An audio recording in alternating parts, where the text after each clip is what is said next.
Okay, so we're back and the roles are reversed. And Holly, I wanted to ask you, you said earlier that several of the things that I said about my relationship with my dad you could relate to. What were they? And what is it that you felt so similarly about?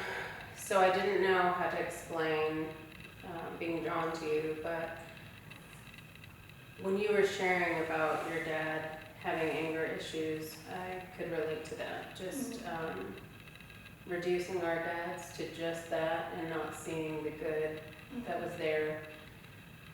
And sadly, I believed it was either or growing up. I was raised to believe that way, but the older I get, I see that it's really both and. Meaning that, yes, my dad had an anger issue, but it did not mean that all these good things about him weren't true. Yeah. So I do want to say that my dad never physically abused us.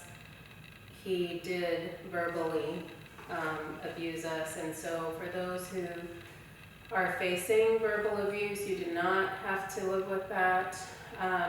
And I hope that you're not being dismissed, because growing up I heard so many people say, well, at least you don't get hit. And that was really painful to hear. It still is, because the words that were said growing up were really difficult to even know how to process as a kid. And so I've only started processing as an adult.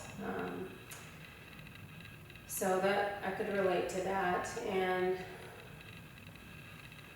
being distant, you know, just feeling like he was so distant from me emotionally.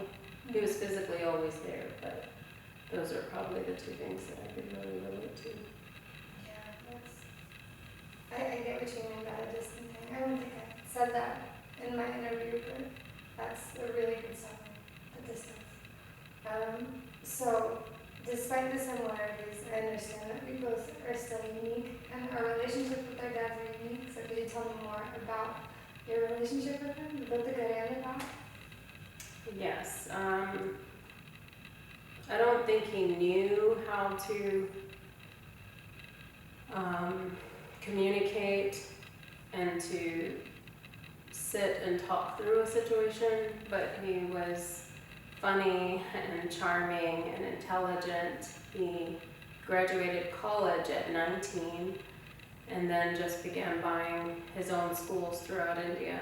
He had such a heart for education, and through his example, he modeled for me that if I put my mind to something, I can do it. He seemed to exude such a confidence, and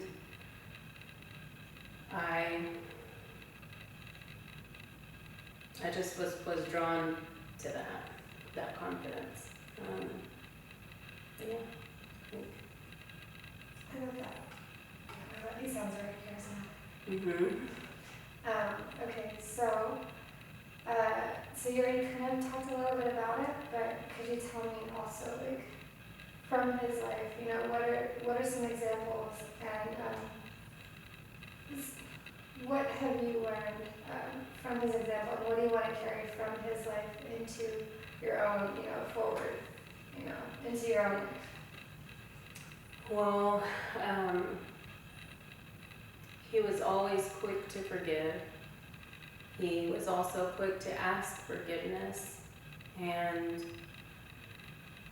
I was teaching my children that without knowing that that's where it came from. Like, I didn't see that until after he was already gone. And another thing was that he taught me to be grateful with everything that I'm given, just to be content and not to ask for more. And that's something else that I would say to my kids, hey, be grateful for what you get, without realizing that came from him. He was generous, and he was a great orator, a great writer, and so I started my blog this year. So I think those are some things that live on: generosity and gratitude and forgiveness. That's really beautiful, especially forgiveness. It's a very hard quality to foster in yourself. But thank you so much. Thank you for having me. I've never done a YouTube video before. But make sure you check out her blog at lalijean.com.